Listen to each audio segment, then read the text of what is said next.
परिचय presented by चांद multimedia and मां उग्रतारा नेटवर्क।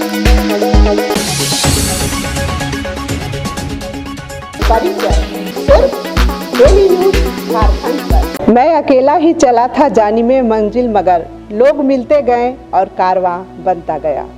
कोई गांव, कोई शहर, कोई समाज, कोई देश कैसे आगे बढ़ता है, कैसे बनता है। चमन के कितने फूल हैं जो खिलते हैं, महकते हैं और अपनी खुशबू से बाग को गुलजार करते हैं। आज एक ऐसे ही बेहद खुशनुमा फूल से हम आपकी मुलाकात कराने जा रहे हैं डॉक्टर यासीन अंसारी जी। डॉक्टर यासीन अंसारी जी गढ़वा जिले और आसपास में एक बड़ा नाम है। पेशे से चिकित्सक हैं, लेकिन समाज सेवा में इन्होंने आकाश की बुलंदियों को छुआ है। आइए स्वागत करते हैं डॉक्टर यासीन अंसारी जी का। डॉक्टर साहब, बहुत बहुत स्वागत है। मैं डॉक्टर यासीन अंसारी 12/7/1947 का मेरा जन्म एक छोटा सा गांव जो पहले नगर उटारी थाना में अब धुरकी थाना के अंतर्गत आता है, टाटीदिरी गांव का नाम है जी। 47 देश की आज़ादी का सन। मेरे पिता उस वक्त काफ़ी पार्टी पॉलिटिक्स में एक्टिव थे जी। और साथ ही साथ उनको इनाम भी मिला है। वो देश के लिए, देश की आज़ादी के लिए हमेशा जद्दोजहद और संग्राम किया करते थे जी। और वो ज़िंदगी भर हमेशा पावर में रहे। 40 साल तक करीब गांव के मुखिया रहे, ग्राम के। एक बार फिर से नाम बताइएगा पिताजी का। पिताजी का नाम कुदरत अली जी। जो मशहूर नाम था, और उसके बाद 10 साल तक वो जब प्रखंड बना, धुरकी प्रखंड, उसके प्रमुख थे जी। आज उनको कोई नाम से याद नहीं करता है, बल्कि प्रमुख साहब कहने से प्रमुख साहब ही सारे लोग आज कहते हैं, क्योंकि प्रथम प्रमुख थे और उसके बाद कोई 20-25 साल तक प्रमुख दूसरा बना भी नहीं। बाद में धर्मेंद्र प्रताप देव जी बने थे। और उस मेरे बड़े भाई थे, जब ये प्रमुख हो गए तो मुखिया बने, तो मुखिया जी के नाम से उनकी काफ़ी शोहरत रही। मेरी पूरी फैमिली, मेरे दादा भी इसी तरह से करके काफ़ी कल्टीवेशन वगैरह खेती बाड़ी थी, लेकिन वो भी हाजी बरकत अली बहुत मशहूर थे और वो भी समाज सेवा में काफ़ी रुचि लिया करते थे।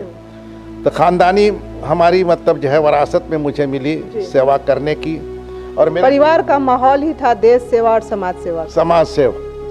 और मेरे पिताजी पुराने मैट्रिकुलेट थे, अच्छे एक मौलवी थे, उर्दू, हिंदी, इंग्लिश इस सब की अच्छी जानकारी थी और काफ़ी तेज तरार थे और बड़े अच्छे शिकारी थे।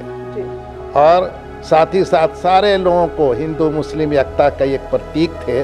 और कहीं पर कोई अपना जो भी गांव का कोई किसी तरह का मामला होता था, थाना वो नहीं जाने देना पसंद करते थे, और न उनके समय में कोई थाने तक कोई केस मुकदमा गया नहीं। ये रिकॉर्ड की चीज़ है। मैं फिर 1954 में मैं नगर उटारी चला आया और 1957 तक वहाँ मैं नगर उटारी में रहा। वहाँ मिडिल पास किया नगर हाई स्कूल से। अक्सर मैं फर्स्ट सेकेंड थर्ड इसी में से होता रहता था। पढ़ने का काफ़ी ख्वाहिश भी थी। होशियार छात्र रहे हैं। हाँ, रहे हैं। और छात्र ये अंतराक्षरी वगैरह इस सब में शेर व शायरी बचपन ही से मेरा शौक़ भी था, वो सब किया करते थे। फिर मुझे फादर का मतलब शौक़ था डॉक्टर बनने का जी।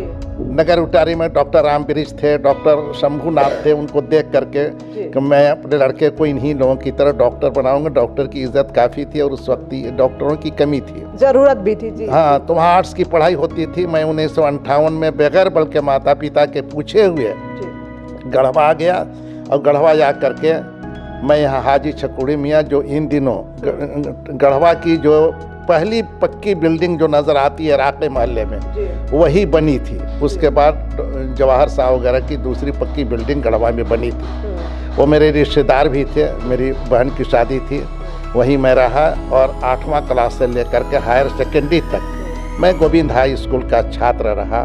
और जगरूपन सिंह हेडमास्टर थे, मुझे काफ़ी माना ये करते थे। और मैं स्काउट में भी रहा, फिर एनसीसी में रहा। एनसीसी का ट्रूप सर्जेंट की भी हैसियत से मैं वहाँ रहा। कई जगह मुझे मतलब कैंप में जाने का मौका मिला अपने साथियों के साथ। अपने जो कैडेट्स होते थे एनसीसी के, उनके साथ मतलब जाया करता था इस तरह से। और मेरी एक रुचि रहती थी, दशहरा या दीपावली या कोई होता था तो जितने साथी थे उनके घरों पे अक्सर मैं जाया करता था और मुझे काफ़ी प्यार मिलता था और मिलने जुलने का और लोगों से मतलब जो है एक दूसरे के त्यौहार में आने जाने का ये शौक़ बचपन ही से था जो आज तक बरकरार है। फिर उसके बाद हायर सेकेंडरी पास करने के बाद मैंने फर्स्ट डिवीजन से पास किया, लेकिन यहाँ मैंने मैथमेटिक्स से पास किया था। उस वक्त यहाँ पे बायोलॉजी नहीं था, लेकिन डॉक्टर बनने के लिए बायोलॉजी होना ज़रूरी है, तो मेरे लिए परेशानी बढ़ गई। BHU से भी आया, अलीगढ़ से भी आया, कई जगह सिलेक्शन हुआ, लेकिन इंजीनियरिंग मैथमेटिक्स में BSc के लिए, ISc के लिए, बायोलॉजी के लिए नहीं। तो मैं चला गया GLA कॉलेज में, वहाँ पर बायोलॉजी मिल गई और वहाँ से मैंने बायोलॉजी पास किया और BSc ऑनर्स में मैंने जा कर के एडमिशन ले लिया गया में। गया कॉलेज गया, उस वक्त मगध यूनिवर्सिटी का बहुत ही अच्छा कॉलेज माना जाता था, अच्छी पढ़ाई थी। वहाँ मैंने पास किया 2 साल का कोर्स था। इसके बाद गया हाई स्कूल गया में, वहाँ टीचर की वैकेंसी निकली थी बायोलॉजी की। पता नहीं क्या मूड में आया, सोचा कि देखें अपीयर हो करके मेरा सिलेक्शन होता है कि नहीं, और मेरा हो गया। 3 साल तक मैं वहाँ बायोलॉजी का टीचर रहा हूँ, काफ़ी नेम फेम ये किया और बड़ी अच्छी मतलब वहाँ का ट्यूशन मेरा रहा। उसके बाद मैं मगध मेडिकल कॉलेज में मतलब एडमिशन लिया। 1975 में मगध मेडिकल कॉलेज से MBBS की डिग्री मिली। और एक चीज़ ये बता देना चाहता हूँ, BSc ऑनर्स की डिग्री के समय कन्वोकेशन उस वक्त हुआ करते थे, गौन वौन पढ़ना करके दिया जाते थे। जब उस वक्त हुआ था तो उस लोक नायक जयप्रकाश नारायण उस वक्त जो मशहूर थे JP आंदोलन के, उनका दिया हुआ जो फोटो और उनके साथ डिग्री लेते हुए आज भी मुझे याद है। उसको देख करके मैं अपने आप को भी मैं गर्वान्वित महसूस करता हूँ कि उनके हाथों से, उनके मतलब कर कमलों के द्वारा मुझे डिग्री मिली थी। फिर MBBS पास करने के बाद मेरी पोस्टिंग हो गई बोधगया में। तो बोधगया में कुछ ये रहा, लेकिन मतलब जो है उस वक्त होड़ था मिडिल ईस्ट जाने की। अच्छा। तो मैं विदेश जाने की, काफ़ी लोग जा रहे थे। तो 1982 में मैं निकल गया। सऊदी अरब ही का सबसे अच्छा पेमेंट उस वक्त थी, तो मेरा सिलेक्शन हो गया दिल्ली में और वहाँ गया। 6-7 साल मैं वहाँ रहा, लेकिन मतलब तबीयत लगती नहीं थी घर का, चूँकि माहौल से एक अपना था समाजी ज़िंदगी, और वहाँ पैसे तो अच्छे मिलते थे, सारे मतलब थे, गाड़ियाँ अपने से चलाते थे। दिल हिंदुस्तान में रह गया। हाँ, दिल हिंदुस्तान में रह गया था अपने देश पे। गर्चे मैं वहाँ फैमिली के साथ था, बच्चे वगैरह भी पढ़ते थे इंडियन एम्बेसी स्कूल में, लेकिन इस सब के बावजूद भी मतलब यहीं आने की इच्छा हुई। फिर मैंने 1987 में मतलब यहाँ आ गया, लौट आया। आने के बाद अपना क्लिनिक स्टार्ट किया और काफ़ी अच्छी शोहरत रही और कुछ ऐसा मतलब कर दिखाया। एक डिलीवरी वगैरह का केस वगैरह था जो लौट करके आया था, नहीं हुआ था, उसको जो कराया तो उससे काफ़ी पॉपुलरिटी बढ़ी। 1989 में यहाँ पर इलेक्शन था और गिरवर पांडे एक थे गरीब घराने के, और उनको मैंने मतलब सपोर्ट किया, चूँकि घर मेरा उसी इसमें था, भवनाथपुर ही था इसमें कंस्टिट्यूंसी में। तो उन बनने के बाद काफ़ी मेरा ऑब्लाइज रहे और उन्होंने बगैर मेरा कंसेंट लिए, जबकि मुझे पॉलिटिक्स में कोई जाने की इच्छा नहीं थी, चूँकि विदेश आया था और फ्री मतलब रहना चाहता था ये मेडिकल लाइन में, लेकिन उन्होंने ला करके ज़िला अध्यक्ष का एक बैग उन्होंने नॉमिनेशन करा के मुझे दे दिया। सर, अभी आप मदरसा तबलीगुल इस्लाम के सरपरस्त भी हैं, तो समाज सेवा के क्षेत्र में आपने और क्या किया, और एक डॉक्टरी पेशे से समय कैसे निकाल लेते थे आप समाज सेवा के लिए? वही मैं बता रहा हूँ कि जब ये हो गया, ये बन गए ज़िला अध्यक्ष, तो मेरी ज़िंदगी 3 में मैंने अपने बांट ली, मेडिकल, पॉलिटिकल और सोशल। हाँ, मेडिकल भी अपना करता था, 2 बजे तक टाइम ये कर दिया, नुकसान होने लगा, और 2 बजे के बाद अक्सर मैं देहातों में और क्षेत्रों में इधर उधर निकल जाया करता था। 10 बजे 11 बजे रातों में मैं आया करता था। तो इस तरह की जो लोगों के अंदर कमी रहती थी उसको मैं देखता, कभी DC के यहाँ, कभी इनके यहाँ, कभी उनके यहाँ। चूँकि ज़िला अध्यक्ष था उस वक्त, लालू यादव का दौर था और काम करने का बेहतरीन मौका था और बहुत पावरफुल पोस्ट भी मिल गया था, इसलिए हमको सेवा करने का भी बेहतरीन अच्छा मौका मिला। और कई बार आंदोलन भी किया और बहुत मरतबे जो पार्टी पॉलिटिक्स में होती है उस सब चीज़ को फेस करना पड़ा। और सारे समाज में भी मतलब समाजी ज़िंदगी में हम चाहता था कि यहाँ शिक्षा की बेदारी हो, तो मैं उस समय साथ ही साथ लोगों ने मुझे बना दिया यहाँ का लायंस क्लब ऑफ गढ़वा विशाल का अध्यक्ष। तो सबसे पहला मैंने काम ये किया कि यहाँ पर मतलब महिलाओं को मैट्रिकुलेशन के बाद लड़कियाँ पढ़ने नहीं जाती थी, तो मैंने लायंस क्लब ऑफ गढ़वा विशाल के नाम से एक यहाँ पर डिग्री कॉलेज स्टार्ट किया, जो कि वहाँ दूसरे स्कूल में स्टार्ट किया था, DAV स्कूल में, और परमिशन वगैरह मिल गया। और घर घर जा कर के खुद जाता और उन को ले कर के जाते और बताता कि मतलब लड़कियों को पढ़ाना लड़कों से ज़्यादा ज़रूरी है। और वो सब शिक्षा के विभाग में काफ़ी उन लोगों को जागरूकता मतलब लाया और लोग तैयार होने लगे कि अलग है, उसमें लड़के नहीं रहेंगे, मिक्स टाइप की पढ़ाई नहीं होगी। तो ये सब मतलब जो है चला 8-10 साल तक। तो चलने के बाद फिर मतलब जो है फिर अपना एक कॉलेज स्टार्ट कर दिया, देखा कि आगे चल कर के पता चलेगा कि नहीं चलेगा।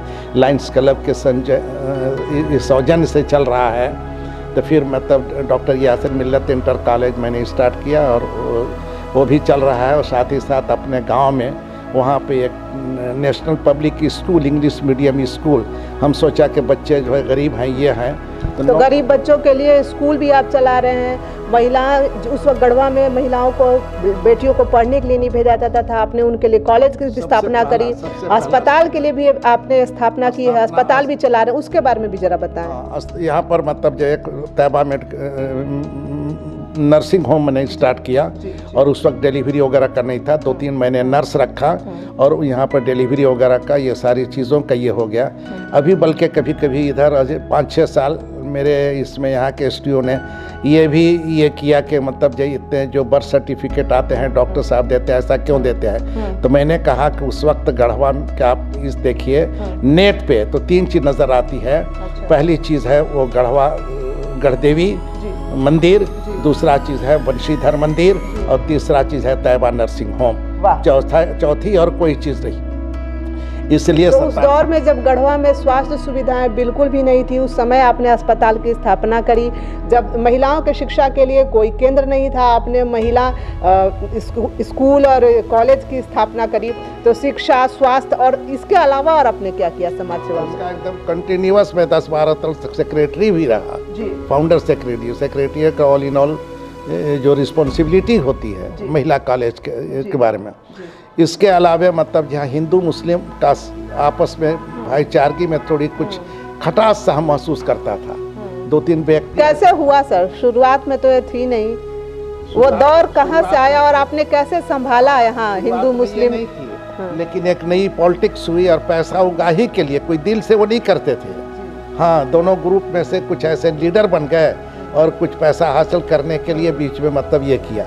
तो मैं आने के बाद सबसे पहले क्या किया कि यहाँ पर कोऑपरेटिव बैंक था, वहाँ पर जब त्यौहार आता था तो हिंदू मुस्लिम नौजवानों को प्लस सारे पॉलिटिशियन लोगों को, चाहे जिस दल से संबंध रखते हों, प्लस जो यहाँ के प्रमुख और बुद्धिजीवी के लोग थे, उन लोगों को बुला करके लोगों को चाहे ये हो उन लोगों को अवार्ड वगैरह दिलवाते थे, ताज़िया के लिए, नागपंचमी के लिए, ये सब के लिए। मतलब दोनों ही समुदायों के त्योहारों को आपने साथ लेकर के आप चले, लोगों को हिंदुओं की तरफ से मुस्लिमों को बुला कर बिठा के समझाया कि हमें साथ चलना है और अपनी गंगा जमनी तहजीब को लेकर के आगे चलना है।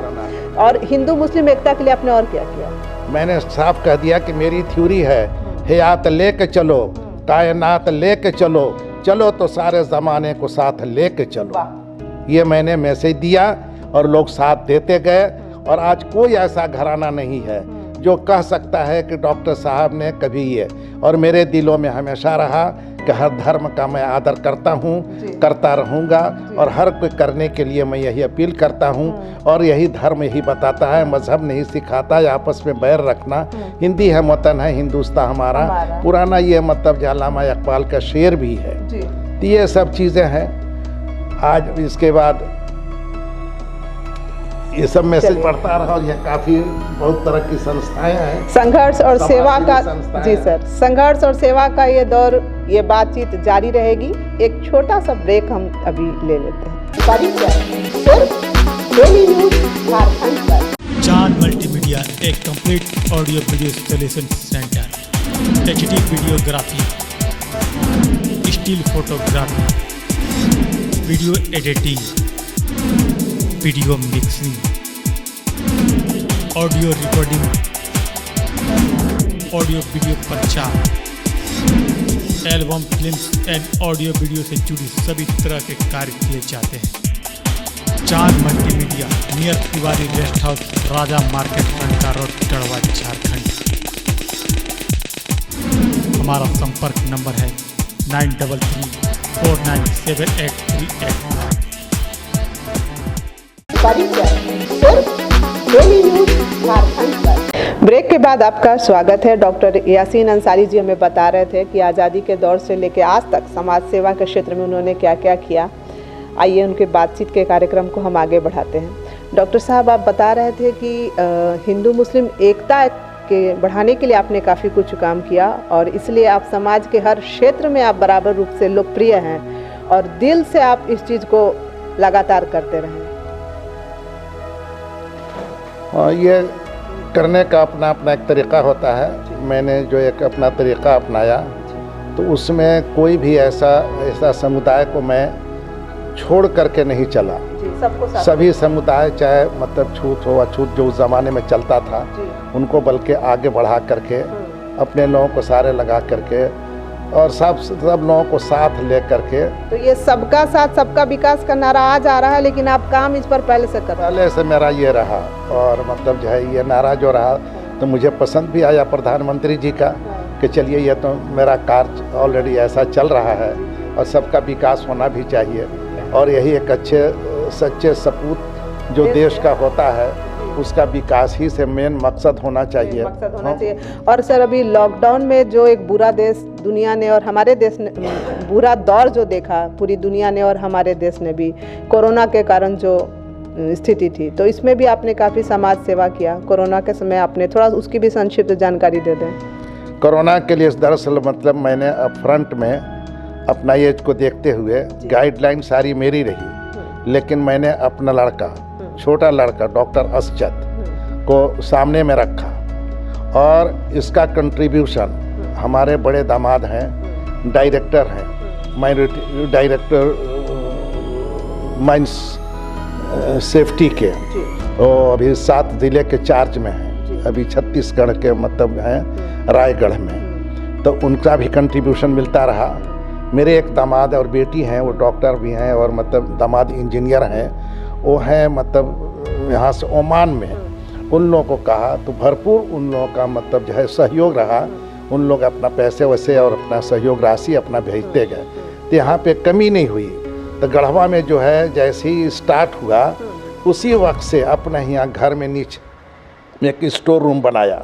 अच्छा। और अपने मतलब DC साहब को, STO साहब को मैंने कह दिया कि मेरे यहाँ इतना बोरा चावल, इतना गेहूँ, इतना ये सारी राशियाँ पड़ी हुई है, अगर मतलब कहीं सरकार की तरफ से कोई कमी नज़र आती हो तो मुझे कहा जाएगा। तो मतलब जब गांव में और सब कोई 21-22 मतलब यहाँ जो हमारे वार्ड हैं, कोई वार्ड में कमी नहीं की गई। मतलब ये कोरोना के समय गढ़वा जिले में यासीन अंसारी ने दिल के साथ साथ घर के दरवाजे भी सबके लिए खोल दिए, सेंटर बना दिया था। और मतलब मोहल्ले के लोग, दूसरे मोहल्ले के लोग 20-30 ऐसे नौजवानों को सिलेक्ट किया जो हमेशा अपने यहाँ रहते थे, सब सहयोग किया करते थे। और बीच में एक टेलर मास्टर जिसके यहाँ सबसे फर्स्ट कोरोना पॉजिटिव मिला था, जिसके लेकर के हंगामा हुआ था और पुलिस ने जो सील्ड किया था पठान टोली को, तो सील्ड करने के बाद मैंने मतलब करीब 11-12 रोज तक मैंने अपने यहाँ से डेली पैकेट भिजवाया करता था पुलिस को ले जाकर के, खाने का पैकेट। और ये वहाँ से फिर खबर आने लगी कि मेरे यहाँ गवर्नमेंट यहाँ जो सब्जियाँ बेचने ठेले पर जो इंतज़ाम किया जाता था वो सब्ज़ी अच्छी नहीं आ रही है। अच्छा। तो उसको भी प्रशासन से कह करके दूसरे लोग से खबर आने लगी कि नहीं सब्ज़ी अच्छी आ रही है, मटेरियल अच्छे आ रहे हैं। तो जो मीटिंग होती थी या जो बीच में मतलब निर्णय लिया जाता था उसमें अगर कोई कमी रहती थी तो उसको ये किया रहता था। तो हमारी ये कोशिश थी कि कोरोना से कहीं भयभीत न हो, लीफलेट वगैरह, पर्चे वगैरह कोई अपना मैसेज दे करके बताया कि कोरोना वायरस हमारी गढ़वा मतलब इससे वंचित है। एक आया भी है ये चूँकि ट्रीटमेंट के दौरान किसी हॉस्पिटल से आया है, वो भी कंट्रोल में है, वो भी फिर बाद में मतलब जो निगेटिव में आ गया। तो कहीं से गढ़वा में कोई ऐसी भयभीत या कोई चीज़ की कमी या सरकार की ओर से भी कोई कमी की नजर नहीं अगले आई। सवाल की तरफ हम बढ़ते हैं डॉक्टर साहब। कैसा आपका जो दौर था जब संसाधनों की कमी थी, मीडिया उतना प्रचार नहीं करती थी, समाज सेवा लोग आप लोग करते रहे, अब तो मीडिया बहुत हो गई है, लोग एक फीता भी काटने जाते हैं तो पूरा न्यूज़ चैनल कवर करता है, तो आप लोगों ने बिना किसी नाम के एकदम छुपे रुस्तम जैसा काम करते रहे। कैसा वो दौर था और आज का दौर कैसा है? देखो, उस दौर में भी मैंने जो 89-90 से जो स्टार्ट किया था, ये मीडिया से मेरी शिकायत नहीं रही। मीडिया मुझे बहुत ज़बरदस्त तरीके से सहयोग किया, कोऑपरेट किया। मेरी जो भी पॉलिसी रहती थी उन लोग काफ़ी सराहते थे। जब भी बुलाते थे उन लोग आते थे और अपने पेपर में, प्रिंट मीडिया की उस वक्त दौर था, तो प्रिंट मीडिया से मतलब मैंने पूरा सहयोग मिला और जागरूक लोगों को करने में या लोगों को अपनी बात उन तक पहुंचाने में, या मतलब जो है किसी को कोई अगर ऐसी मतलब गवर्नमेंट की तरफ से या ब्लॉक में या अंचल से कोई अगर परेशानी है तो उन लोग भी मतलब हर जगह इतना कुछ लोगों को जागरूक किया, कुछ हम अपने तरफ से लोगों को बताया कि आप वोकल बने, आगे बढ़ें, अपनी बातों को रखें, मुझ तक पहुंचाएं, उस सब चीज़ों का निदान किया जाएगा। तो उस सब में बड़ी आसानी से सब काम बड़ी आसानी से रही और यही वजह है कि आज मतलब पूरे जिले और आसपास के क्षेत्रों में आपका एक बड़ा नाम है, सम्मान के साथ लोग नाम लेते हैं, आपके काम को याद करते हैं। तो कभी कुछ अवार्ड ये सब का भी दौर रहा होगा, सम्मान समारोह, उसका भी थोड़ा जिक्र कर दीजिए। सम्मान समारोह में वगैरह में, हाँ, तो उसमें मतलब जैसे SK सतपति साहब थे, उन्होंने काफ़ी कई बार हमको सम्मानित भी किया था, सर्टिफिकेट वगैरह भी दिए। जजोरिया साहब थे फर्स्ट, हाँ, PK जजोरिया फर्स्ट DC, उनका भी बहुत कुछ किया हुआ है। और उन लोगों ने बहुत जहाँ जहाँ कहा, यहीं का आप जो बस स्टैंड का आप देखें, मेरे ही कहा हुआ है, उन्होंने बस स्टैंड बहुत विशाल तरीके से बनाया। वहाँ पे एक पुल में आने में दिक्कत होती थी, दूसरा पुल SK सतपति साहब के ये हुए, ये रोड जाता है वहाँ तक, उधर आगे दलित वर्ग के लोग रहते हैं, काफ़ी परेशानी रहती थी। कहा तो SK सतपति साहब ने ये किया और 16 उन्होंने चापाकल मुझे अपने तौर पर अलॉट कर दिया था कि आप जहाँ चाहिए अपना मतलब इस शहर में, तो शहर में जहाँ देखा मतलब जो है, क्योंकि आप समाज के सभी वर्गों की समस्याओं को, हाँ, तो सभी वर्गों के मतलब मोहल्ले में समस्याओं को दूर करने का अपने प्रयास दूर करने की पूरी कोशिश मैंने की, पूरी कोशिश और उसमें सफलता आ रहा और आंतरिक हमको बहुत तसफ़ी भी मिलती रही। कहाँ कैसा लगता है अब गढ़वा को देख करके? गढ़वा को देख करके बड़ी खुशी है। मैं तो 3-4 रोज के लिए अगर बाहर जाता हूँ, गढ़वा से दूर हो जाता हूँ, तो लगता है कि मैंने कोई बहुत बड़ा गुनाह कर रहा हूँ। अच्छा। यहाँ के लोगों से इतना अटैचमेंट है। या कभी आप देखेंगे पहुँच जाएंगे या किसी आदमी को आप भेज दिए, सुबह से 6, 7, 8 कुछ ऐसे प्रॉब्लम जरूर जिले से कहीं न आते हैं, और आते हैं ज़्यादातर गरीब गुरबा को, तो उनका निदान करने में मुझे सफलता मिलती रहती है। और यहाँ के मतलब जितने ये हैं उन लोगों को मतलब चाहे किसी विभाग के हों, विकास से हो संबंधित हो या थाने वगैरह के मतलब ये से हो, सब लोगों का मतलब जो है उसमें मतलब जो है। डॉक्टर साहब, आपने आज़ादी के दौर का समय देखा है, 47 आपका जन्म का साल भी है, तो आज़ादी के समय का भारत और आज का भारत क्या कहेंगे? कल के भारत और आज के भारत में बहुत आसमान ज़मीन का फ़र्क है। हमारा देश काफ़ी आगे बढ़ चुका है। उस समय यहाँ इतनी फैक्ट्रियाँ नहीं थी, इतनी बिजली बत्ती नहीं थी। आप गढ़वही के देखिए, और 4-5-10 सालों के अंदर आप देख रहे हैं सबकी माली हालत बड़ी तेज़ी से बढ़ रही है। गांव-गांव में जाएंगे शायद ही कोई ऐसा घर मिलेगा जहाँ आपको मतलब बाइक नहीं मिलता है, या जिसका अच्छा लिबास पहनने मिलता है, या खाने के भी पहले से हो गई गवर्नमेंट की तरफ से 35 kg और ये और वृद्धा पेंशन और हर तरह का जो पेंशन। देश तरक्की कर रहा है, देश काफ़ी तरक्की पर है, और ये है, लेकिन है पॉपुलेशन थोड़ा यहाँ ज़्यादा है। अच्छा, उस पर कंट्रोल नहीं हो रहा है, जिसके वजह कर मतलब कुछ परेशानियाँ मतलब देखने को जो मिल रही हैं। लेकिन अब ये गवर्नमेंट की अपनी पॉलिसी है, आज न कल। क्या संदेश देना चाहेंगे युवाओं को या देशवासियों को आप? सबसे पहली चीज़ तो है शिक्षा। हाँ, कि शिक्षा, जब तक लोग शिक्षित नहीं होंगे, और शिक्षा के मैदान में अब लोग कूद पड़े हैं। एक छोटे वर्ग के मतलब लेबर क्लास का भी हो तो उसकी भी मतलब जो है अब उनका भी अच्छी मजदूरी मिल रही है, या उनके घर का लोग जा कर के बाहर में अच्छा मतलब अर्न कर रहे हैं, और वो भी चाहते हैं कि अच्छा स्कूल में बच्चों बच्चियों को पढ़ावें। तो शिक्षा के इसमें ये हो रही है। दूसरी बात सिंचाई है, स्वास्थ्य है, ये सब चीज़ें भी मतलब पहले से मतलब जो है काफ़ी डेवलप किया है। और अच्छा, आप लोगों को संदेश देंगे आम जनता को, युवाओं को, कि वो भी आगे आएं और समाज के लिए कुछ काम करें? हम तो यही कहा करते हैं सब लोगों के बारे में कि कोई इंसान कहलाने के काबिल नहीं जो दूसरे के दुख दर्द में शामिल नहीं। हाँ, अगर ऐसा मतलब जो है सबको हम कहते हैं कि सबसे बड़ी अगर खिदमत है, सबसे बड़ी अगर कोई पुण्य का काम है और सेवा का काम है तो वो काम है मतलब एक दूसरे को समाज सेवा करना, खासकर गरीब हैं, दलित हैं, पिछड़े हैं, जो ज़रूरतमंद हैं। इंसान को इंसान के काम आना चाहिए। अच्छा डॉक्टर साहब, बातचीत की शुरुआत में आपने कहा था कि आपको शुरू से शेर व शायरी का शौक रहा है, तो जरा दर्शकों के लिए एक दो खास जो आपके दिल के करीब हो जरा पेश करें, गुजारिश है। जैसे मैं शौकीन हूँ, ज़्यादातर लोगों को चाहता हूँ और लोगों से कहता हूँ कि भाई सबसे अगर दुनिया में सबसे कीमती और अच्छा दान है तो रक्तदान है। मैं हर साल अपने कॉलेज में दिसंबर के महीने में रक्तदान कैंप किया करता हूँ और मैं कई चीज़ों का संरक्षक हूँ, जैसे मतलब इंडियन रेड क्रॉस सोसाइटी का संरक्षक हूँ, फिर और उसी तरह से मतलब बहुत सा ये है यहाँ पर उन सब चीज़ों का है जो लंबा एक फरिश्त है जो अपना कर गुजारते हैं। तो हम यही कहा करते हैं कि रक्तदान मतलब जो है सबसे बड़ी दान है। और उनको एक शेर के द्वारा उनको बताता भी हूँ कि जब देश पे आती है अचानक कोई आफत तभी मालूम होती है खून की कीमत, जिस खून से हो सकती है धरती की इबादत, खून का एक एक कतरा है वतन की अमानत। खून का एक एक कतरा है वतन की अमानत, इसको बचा के रखना है और जब ज़रूरत पड़े, जब देश इसको मांगेगा तो देना है। किसके लिए देना है? मरीजों को देना है, इससे फ़ायदा होगा। और देश के हमारे जो रक्षक हैं, देश के जो हमारे सीमा पे, हमारे सरहद पे जो लड़ रहे हैं, उनको ज़रूरत है। यही दो मतलब वर्गों की ज़्यादा ज़रूरत पड़ती है और उनके लिए रक्त को हमको अपने आप को बचाना है। लड़ाई में, झगड़े में, मर्डर में, केस में, मुकदमे, गलत काम करके अपना रक्त बहाना, ये सबसे बड़ी नादान। इसी तरह की बातें मतलब जो है मेरी होती है।